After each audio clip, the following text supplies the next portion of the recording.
guys, it's Vicky. I'm back. Bill is recording a video while I'm home with him. We've watched about several Giallo movies since our last ranking, so we figured we'd do a quick little update video for you guys. Oh no. Hello! Hello there! You know, I figure this'll be my send-off before Bill pops in. I brought all the movies you guys wanted to add to your little Giallo ranking, and I think it's kind of fitting that I'm probably gonna disappear for a while, is all of these movies, you don't have your prototypical Giallo killer in them. I really appreciate you guys always having me on to help out with these videos. Sure. So, here they are. Thank you. And I wish you guys nothing but the best. Thank you so much. You've been so helpful. I do my best, Victoria. And I look forward to see where you place these on the list. You know the Black Glove Killer ones are better. They are. Okay. Significantly. Alright. But I look forward to see where they end up. But appreciate your time. Thank you for your appearances and your service. I got a slice and dice, baby. Thank you. Well. Oh my god, that guy's gone, right? Yeah. Alright, good. Don't you get a little bit of secondhand embarrassment from that? Just a touch? He did drop off some good movies. So, in case you weren't listening, we are updating our Giallo tier list today.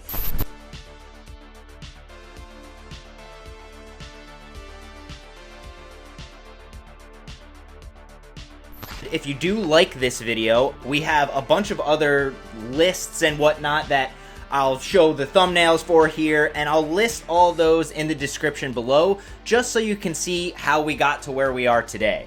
Now, the first one we watched in America is called Gore in Venice, but it's actually called Giallo in Venice. I hated it. Yeah, Vicky hated this one. This one revolves around the story of, like, they find a couple bodies on the shore of Venice, and they're trying to figure out how they got there, who murdered them, and really, it's almost just like this bizarro porno with a couple murders in it. They use Giallo in the title as a way to get the movie released. I'm convinced. They throw in a few standard Giallo things, but it's not a Giallo at all. I mean, it's got Giallo tropes, like there's a guy that we don't see who it is killing people, but they give away who the killer is very quickly, and there is like a 10-minute long scene of a woman finger banging herself. There's a scene where a guy that you see all of his manhood masturbating in the movie theater. It's like the story about this like husband and wife, and the husband is like forcing his wife to like do weird sexual stuff that she doesn't want to do. Angry with him throughout the entire movie. Yeah, it's painful to watch and just kind of gross. Like, it's disturbingly long takes of like these pornographic scenes. I will give it this though. The murder scenes with the practical effects were really cool. I couldn't get around how aggravated I was from beginning to end, and by the end I was like bursting. The main police inspector is eating a hard-boiled egg in almost every single scene. It is so funny and just insane. There's a scene where like the killer shoves like a pair of scissors in a hooker's vagina that is pretty gnarly. Jack the Ripper of him. There's a scene where a woman is getting her leg hacksawed off. It's some gnarly stuff. Despite weaving a pretty elaborate, interesting, and unique story of sex, drug trafficking, prostitution, revenge, the reveal of two different killers with two totally different motives is unique, but it's kind of hard not to just feel like this was meant to be some kind of porno or like offshoot Skinamax movie. But this movie is not good and really hard to watch, so we have no problem throwing this one in the turd tier. There was no contest. As soon as we started talking about it, I was like, I don't like this. Yeah. I'd say your best bet with this movie is to just find the death scene clip somewhere on YouTube rather than putting yourself through the torture of watching a pseudo-porno. And next up, we have Michelle Soavi's Stagefright, aka Aquarius. And this one is about like an escaped mental patient who's wearing an owl costume head, and he's stalking the people rehearsing to make a play and just murdering them and dismembering them in really insane, grotesque ways. The title is very true to the theme of the movie. Yeah, Stagefright. Yeah, it's a bunch of theater kids. The owl costume is from the set. Yeah, it's a bunch of actors just getting slaughtered one by one while they're like locked in this like rigorous rehearsal. The director has got them going overnight, and he locks them in the theater, and little did he know that like there's a guy walking around the set killing all these people. Kind of like toes the line between slasher and giallo, and it's on record as being such. To me, it's almost much more of a slasher movie than a giallo. Like, yes, 100%. Like, it's just like gnarly, grisly deaths, and like you can see the killer just like as if you're watching like a Nightmare on Elm Street, Halloween, Friday the 13th, you name it, where like you can see the killer doing all these things instead of just seeing like a black glove coming in and killing people. But for whatever reason, they lump it into the giallo subgenre because it's like Italian, I guess. I was just about to ask you, was this one from Italy? Yes. So that's probably why, because giallo doesn't necessarily mean horror. Right. Italian mystery, and it is a murder mystery.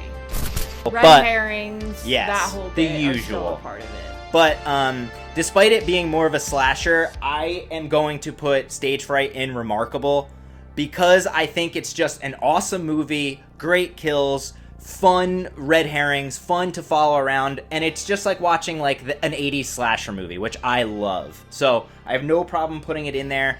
I have difficulty saying this is a straight giallo, but oh well. I would put it more in good, but I won't argue with your pressing to put it in remarkable.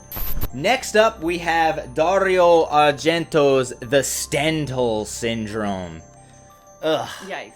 It is well known that Dario Argento's 90s movies are just kind of not all that good. They kind of don't hold up to like that beautiful, colorful, insane movies he was making in the 70s and early 80s too. This one is about his daughter, Asia Argento. She is a police detective who suffers from the Stendhal Syndrome, which means that whenever she's in the presence of art, she has like a panic attack and faints and finds herself becoming literally immersed in the paintings and scenarios of whatever art she's surrounded by. And that gets her in trouble with a serial rapist / murderer, and she ends up getting sexually assaulted multiple times in this movie. Directed by her very own father, so that's awkward. Yeah.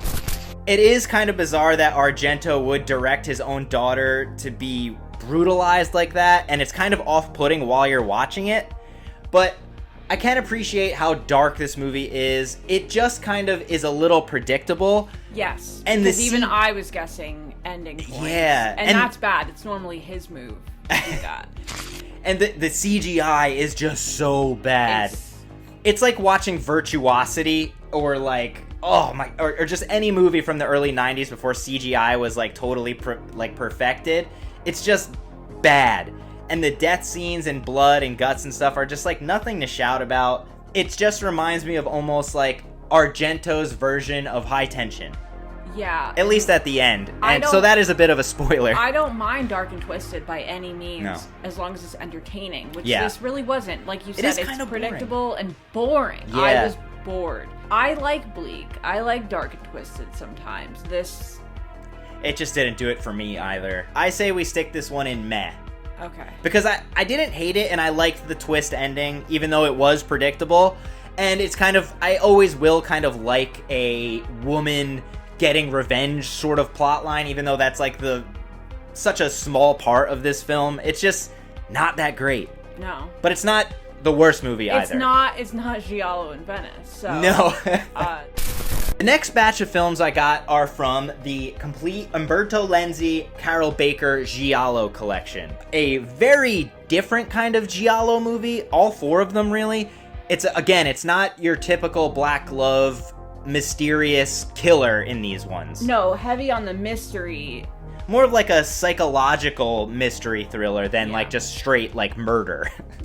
Knife of Ice. This one revolves around Carroll Baker playing a mute woman. You don't know really why she's mute, but she can't speak, obviously, and all of a sudden people around her are dying and being murdered in really bizarre ways.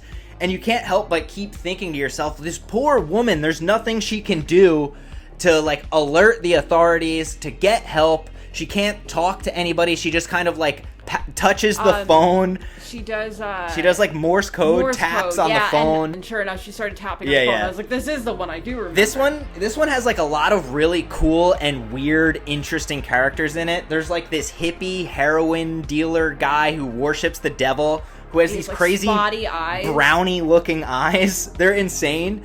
Let's call him Space Brownie eyes. Yeah.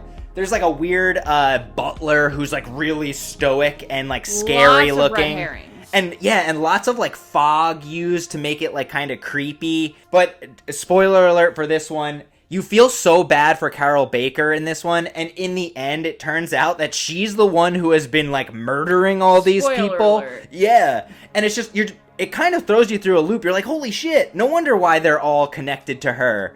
Pretty good, like, for a psychological thriller, because there is more death in this one. I will say it's my favorite out of this set. Yeah, I agree, me too. This set I found very frustrating. There's like kind of like a weird bullfighting scene in the beginning of this one. That I could have done 100 times. It just doesn't need to be there. No. But I have no problem putting this one in good. Yeah, no. Yeah, I like this one. I like this one, so this one fits right into good. It's not bad, it's not great, but I really enjoyed watching it, and the characters are awesome. And like I said, it's my favorite out of this set. So even though it's not great, it's the greatest out of these four, in my opinion. Yeah. And next up in the set, we had A Quiet Place to Kill. Or as I like to call it, the dumb hat one. Yeah, Carol Baker wears some fucking insane hats in this movie, but it revolves around her. She is a professional, NASCAR race car driver who is very badly injured in the beginning of the film, and her ex-husband and now new wife invite her to their house to come and stay? I don't know, it's weird. And as it turns out, his new wife talks to Carol Baker into being like, listen, I want to kill him. I gotta get rid of him. He's making me crazy. Carol Baker sleeps with the husband one more time, but everything starts falling apart. It gets really twisty because the husband also tries to get her in on it to kill the new wife. It's before her money.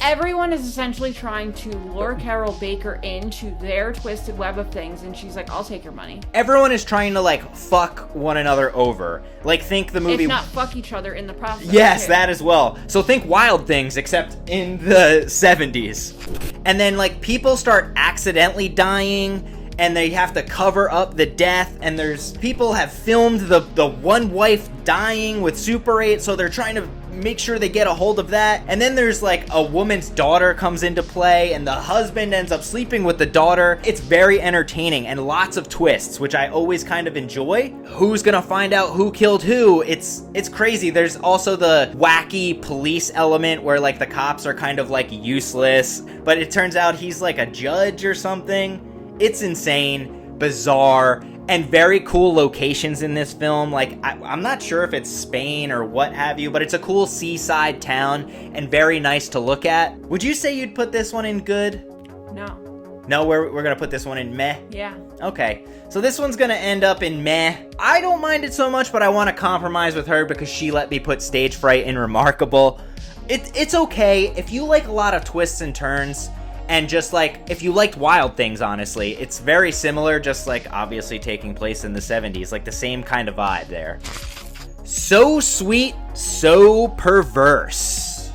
This one is kind of about a man who is dealing with a broken marriage. His wife hates him, absolutely despises him, but for whatever reason they stay together, and they're both sleeping with other people, and they don't care, and he ends up falling for this woman who lives above him. In the penthouse above their mansion.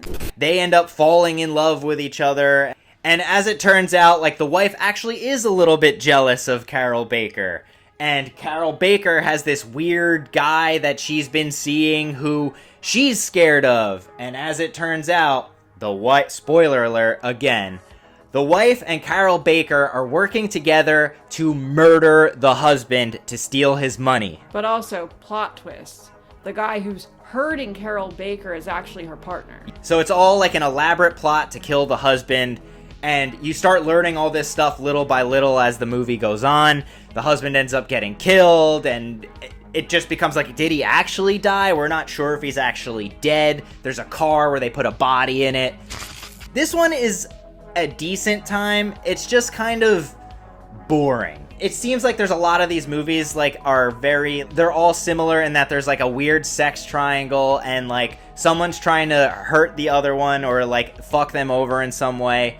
I would honestly stick this one in meh as well. Yeah. Like, I didn't hate it, like, at all. It's just kind of slow and boring. What is wrong with these people? Why don't they just leave one another?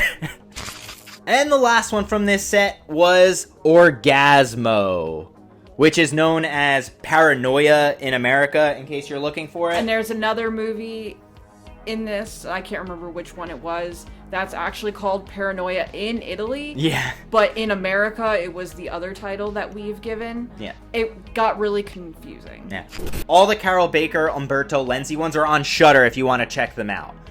Orgasmo is about this woman who just recently lost her husband, and she's, coming home to their mansion and falls in love with this weird stranger. As it turns out, this stranger has a plot to invite his stepsister over and take all this woman's money, and they end up locking her prisoner in her own house by keeping her drugged and having sex with her in really weird ways and listening to this awful song over and over again. And over again. Yeah.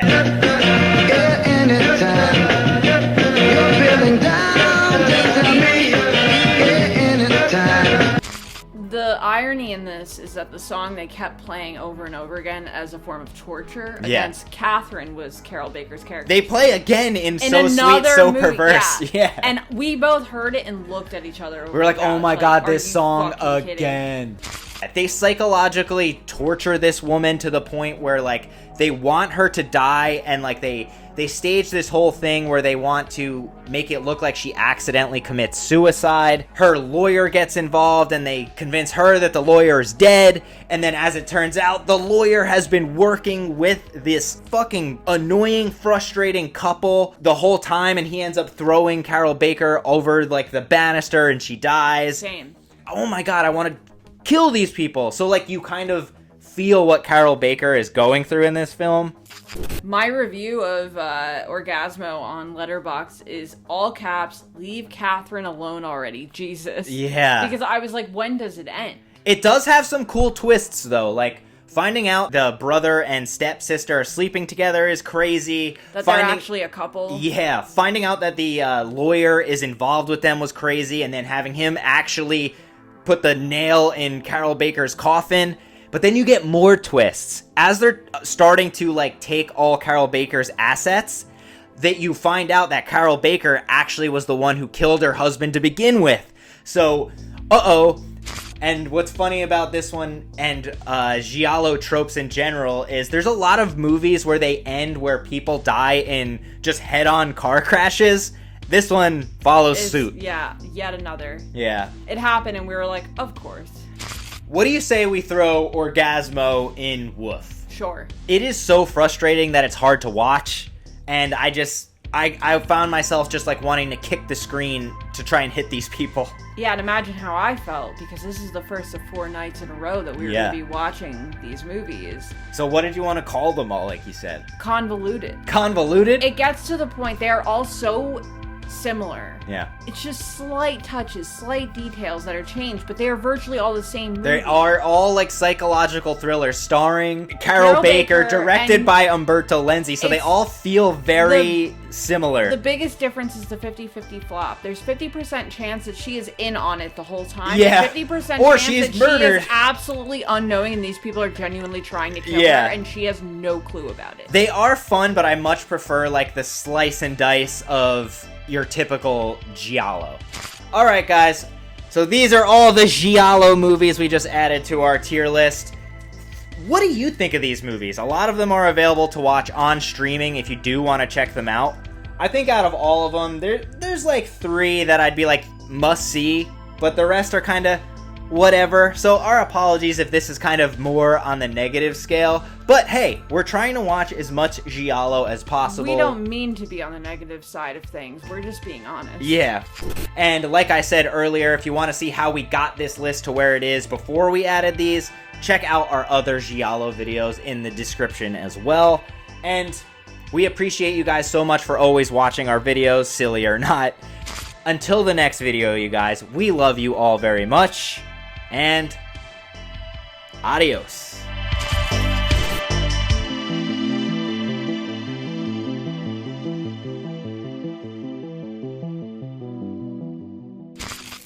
This one's hard to talk about. Yeah, they all are.